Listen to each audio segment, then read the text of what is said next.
Cavewoman goes to Burger King for the first time. Causes a lot of trouble in line. The morning sun streamed through the shop windows of the mall when Grunhilde pushed open the revolving doors for the first time in her life. Her wide eyes took in the neon lights, the gleaming floors, and that strange smell that seemed like a mixture of cleaning products and something sweet she couldn't quite identify. Coming from an isolated mountain community where her family had maintained ancestral traditions for generations, this was her first foray into what they called the modern world. Grunhilde wasn't literally a cave woman, but her appearance certainly suggested it. Dressed in hand-stitched animal skins, her long, tangled hair held back with a carved bone, and carrying a bag made of rawhide, she caused an immediate stir among the morning shoppers at the mall. Some people discreetly took photos. Others looked away, embarrassed. A group of teenagers laughed openly, but were soon reprimanded by an elderly woman who glared at the youths sternly. Grunhilde's journey there had been motivated by a promise made to her deceased grandfather. Old Gronk, on his deathbed, had whispered of a magical place where fire was tamed in metal boxes and where meat was prepared in unimaginable quantities, served between two pieces of bread as soft as clouds. He had visited the city only once, decades ago, and the impact of that experience had never left him. Burger King, he murmured with his last breaths, go to Burger King and try the Whopper, it's the food of the modern gods. Now, 3 months after her tribe's traditional funeral, Grunhilde was there, fulfilling that last wish. She had walked down the mountain for 2 days, hitched a ride with a frightened truck driver who could barely hold a conversation, and finally arrived at that temple of contemporary consumption. The shopping mall was, for her, like a crystal palace full of incomprehensible treasures. Following the directions scribbled on a piece of tree bark that her grandfather had kept for years, Grunhilde located the Burger King on the 2nd floor, near the food court. The red and yellow facade gleamed like a ceremonial bonfire. The smell of grilled meat filled her nostrils and her stomach rumbled audibly.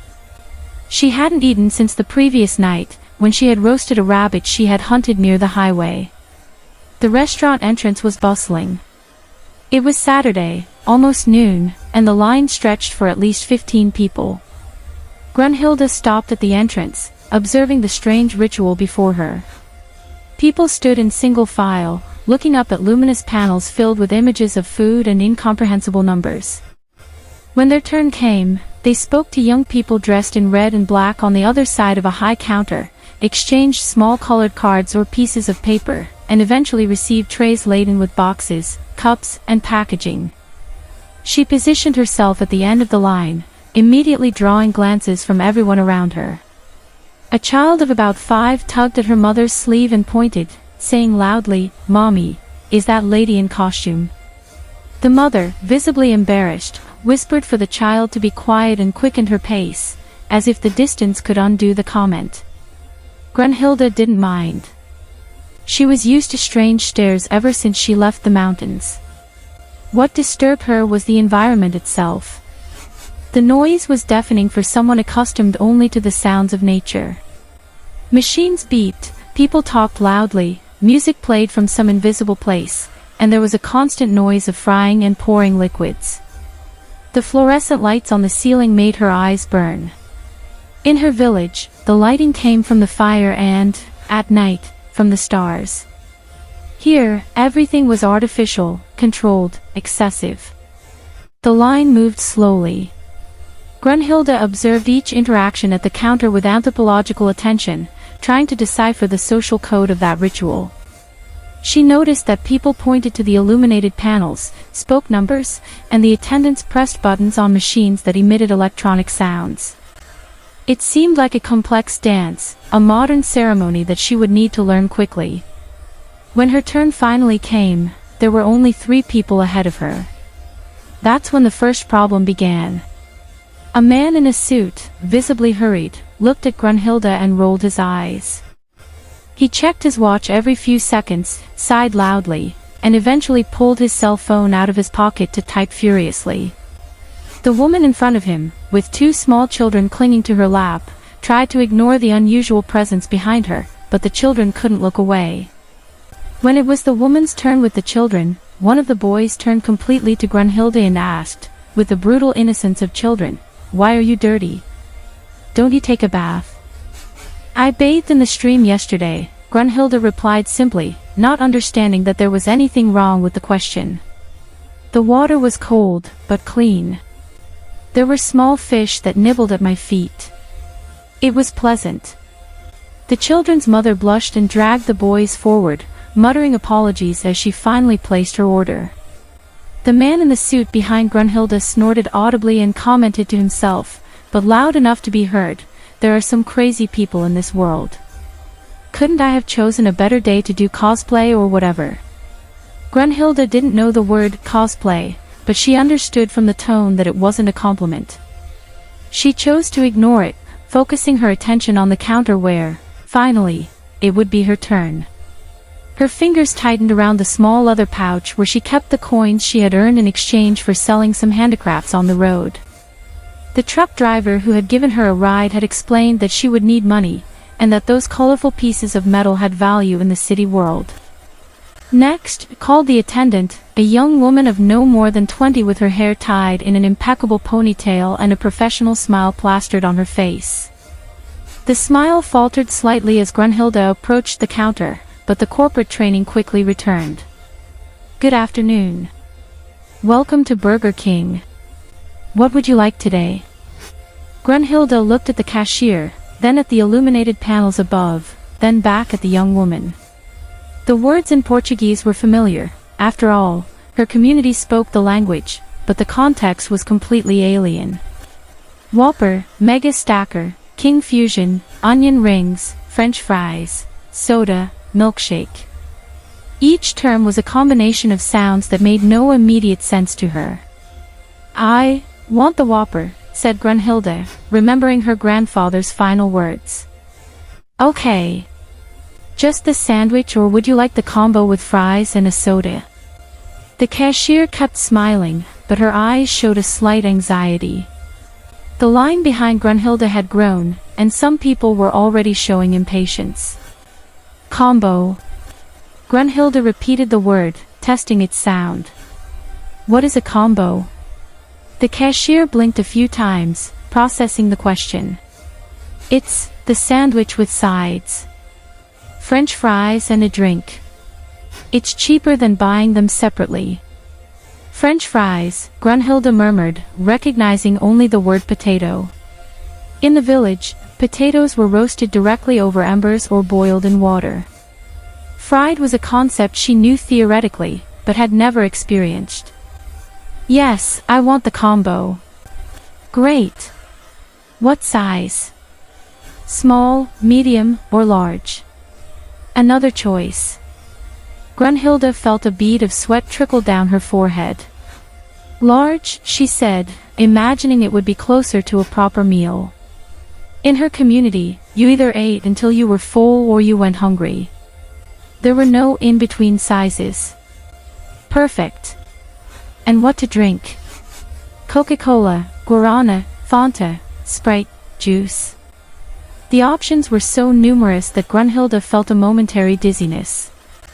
She knew Coca-Cola because the truck driver had offered her a can during the trip, and the sweet, bubbly taste had been a disturbing revelation. "Coca-Cola," he said, opting for the familiar. "With ice?" "Ice?" Grunted, frowning. "Why put ice in the drink?" The attendant opened her mouth, closed it, opened it again. She discreetly glanced around, seeking help from a colleague, but they were all busy. "It's to keep it cold. Refreshing." "Ah, yes. With ice then." Grunhilde nodded, though she didn't fully understand why anyone would waste energy freezing water just to put it in a drink that was already cold. Behind her, the line was starting to get busy. The man in the suit was now talking loudly on the phone, complaining about how there are people who have never been to a fast food restaurant in their lives and they come right at lunchtime. Other people whispered amongst themselves, some with expressions of irritation, others of curiosity or even amusement. "Anything else?" asked the cashier, her fingers hovering over the checkout screen, ready to finalize the order and move on to the next customer. Grunhilde looked at the panels again. There were so many pictures of food that her stomach rumbled again. "Those golden rings over there," she said, pointing to the picture of the onion rings. "What are they?" "Breaded and fried onion rings. They're crispy, Anne." "I want one too." The attendant added to the order, "Would you like anything else?" "The ice cream," Grunhilde pointed to a picture of an ice cream cone. In the village, there was nothing like ice cream. The idea of frozen cream was fascinating. Sundae or ice cream cone? Casquinha. Chocolate or vanilla? Chocolate. That choice, at least, was simple. Chocolate was one of the few things from civilization that occasionally reached the village through merchants. "It will be 67.90 Brazilian reals, announced the cashier, finally finalizing the order. Grunhilde opened her leather bag and emptied its contents onto the counter. Coins of various denominations scattered, rolling in different directions. There were crumpled banknotes mixed with small stones, an animal tooth, a piece of rope, and some seeds. The clerk's eyes widened, and behind Grunhilde, someone groaned audibly in frustration. "Excuse me," said Grunhilde, beginning to separate the coins from the stones. "I don't know how much each one is worth. Could you take what you need?" The cashier glanced at the supervisor, a man in his 30s who was observing the scene a few meters away. He approached, assessed the situation with a professional look, and began to help count the money. The coins were of various denominations, but there was enough to cover the bill. 68 reis exactly, said the supervisor, separating the necessary coins and returning the rest to Grunhilde. 10 cents short, but that's all right, the house will cover it. He smiled, a genuine gesture this time, and Grunhilde felt a wave of gratitude. "Thank you," she said, gathering her belongings back into her bag, including the stones and the animal tooth. The supervisor handed Grunhilde a piece of paper with numbers printed on it. "This is your number. When we call you, you pick up your order over at that counter."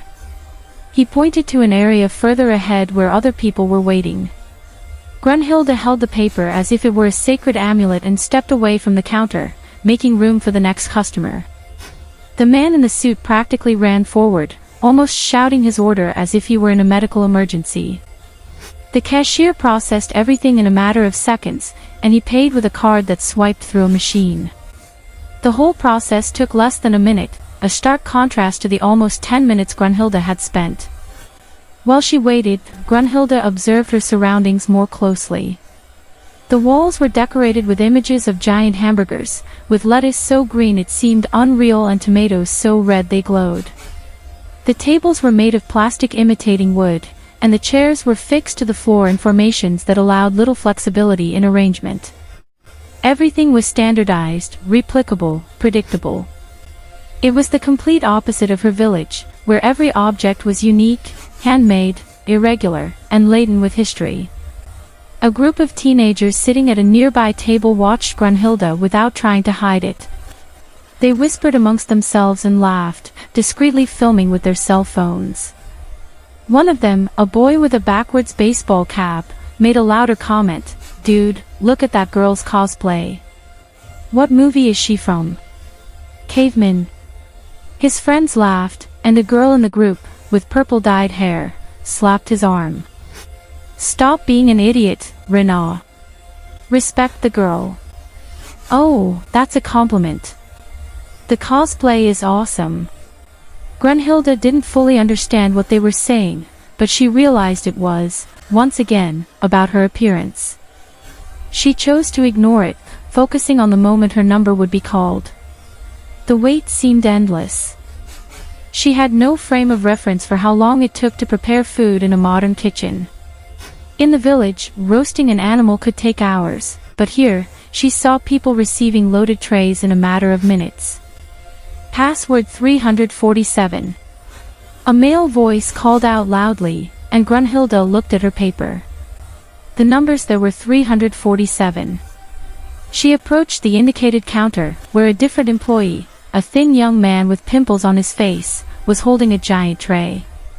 Password 347. Is it yours? He confirmed before handing it over. Yes, it's mine. The young man handed over the tray, and Grunhilde almost dropped it because of its weight. There was a cardboard box with the hamburger, a translucent paper bag full of golden potatoes, another smaller bag with onion rings, a paper cup filled with dark liquid with ice, and the ice cream cone already beginning to melt. It was a larger quantity of processed food than she had ever seen in her entire life. She looked for a place to sit, and naturally chose an empty table near the window, away from the main flow of people. She carefully placed the tray and sat down in the plastic chair, which creaked under her weight. Grunhilde wasn't heavy, but the chairs were clearly designed more for aesthetics than comfort or sturdiness. Now came the moment of truth. She looked at the cardboard box, decorated with the Burger King logo and an appetizing image of a hamburger. He opened the lid reverently, as if opening a treasure chest, and there it was. The Whopper. It was bigger than she had imagined. The bread was golden and shiny, sprinkled with sesame seeds. Between the layers, she could see grilled meat, vibrant green lettuce, red tomatoes, pickles, onions, and some kind of creamy sauce. The smell was overwhelming, a combination of smoke, spices, fat, and vegetal freshness that made her mouth water involuntarily. Grunhilde picked up the hamburger with both hands. In the village, they ate mainly with their hands or with rudimentary wooden utensils. Here, she noticed there were paper napkins and plastic straws, but the essence was the same. Food was meant to be held and brought to the mouth. She took the first bite. The flavor exploded on her taste buds like nothing she had ever experienced. The meat was succulent and complexly seasoned, with layers of flavor that went far beyond the simple salt they used in the village. The bread was soft yet firm, a texture completely different from the dense, rustic bread they made in clay ovens. The sauce was creamy and slightly spicy, the vegetables added freshness and crunch, and everything together created a gustatory symphony that bordered on the divine. My grandfather was right, she murmured between bites, tears welling in the corners of her eyes. They weren't tears of sadness, but of a complex emotion that mixed satisfaction, nostalgia, and a kind of transcendental revelation. She understood now why old Gronk had cherished that memory so dearly. Grunhilde ate the entire Whopper in contemplative silence, savoring each bite. Then she moved on to the fries. She had never tasted anything so crispy on the outside and soft on the inside. The salt was abundant, perhaps even too much for her unaccustomed palate, but she ate it all anyway. The onion rings were the next discovery, a perfect disc of concentrated flavor and crispy texture. The soda was the most challenging. The amount of sugar and carbon dioxide was almost too much for her system. She choked on her first attempt to drink it through the straw, not expecting the liquid to rise so quickly. A few drops escaped her nose, causing a strange burning sensation. She coughed, drawing the attention of neighboring tables again, but eventually mastered the technique and drank half the glass. The ice cream had partially melted, dripping down the cone and onto the tray. Grunhilde licked up what she could, marveling at the icy sweetness. In a few minutes, the entire meal had disappeared. She leaned back in her chair, her stomach full in a way she hadn't felt in a long time. In the village, they rarely ate until they were completely satisfied. Food was too scarce for waste or excess. She observed the other people around her, continuing her impromptu anthropological study. She noticed that most people ate quickly, mechanically, often while looking at small, bright screens they carried in their hands. There was little conversation, little connection. It was so different from the communal meals in her village, where eating was a social event, surrounded by stories, laughter, and the strengthening of bonds. Grunhilde gathered all the trash into the tray, imitating what she had seen other people do, and looked for a trash can. She found a disposal station with compartments for different types of waste, but the categories were incomprehensible to her. Paper, plastic, organic, recyclable. She stood there for a moment, holding the tray, until an employee noticed her confusion and approached. "Let me handle it for you," said the employee, an older man with a kind expression. He picked up the tray and began separating the items into the correct compartments, explaining as he went. "Paper here, plastic there, leftover food in this other one." "Thank you," said Grunhilde. "Do you really separate afterwards?" "It's for recycling. It helps the environment." Grunhilde nodded, though the irony didn't escape her. Here were people who generated absurd amounts of waste, but then bothered to separate it properly. In the village, there was practically no waste. Everything was reused, composted, returned to the earth. But she said nothing. It wasn't her place to judge. She left Burger King and walked back through the food court, passing clothing stores, electronics shops, toy stores, jewelry stores. Each window display was a world of things she didn't know existed and didn't know she could desire. The mall was a temple of consumption, and she was a pilgrim from a different time, observing the rituals of a civilization her grandfather had only superficially touched. As she walked past a clothing store, a saleswoman approached her. "Hi! Would you like to take a look at our sales? We have amazing items on clearance." Grunhilde looked at the shop window full of mannequins wearing colorful, synthetic clothes. "How much does that blue tunic cost?"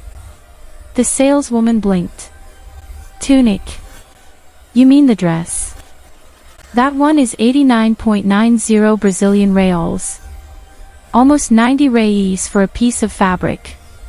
In the village, they made their own clothes from the skins of hunted animals, from fabrics they traded with merchants, from materials that lasted for years. "It's very expensive," Grunhilde said simply, and continued on her way. The saleswoman stood there, watching her leave, unsure whether she should feel offended or relieved.